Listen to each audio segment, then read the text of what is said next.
This is how to delete apps on your Android phone. So on your home screen, you can see the apps you have added in there, but swipe up to access the whole app drawer or app library. And once you find the app you want to delete from your phone, what you have to do is to hold down on it like this and you get more options.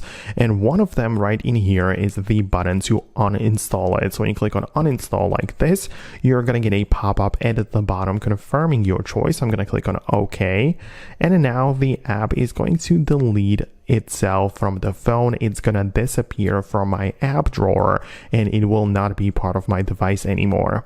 But there are even more ways you can do this, especially if you want to be a bit quicker with it.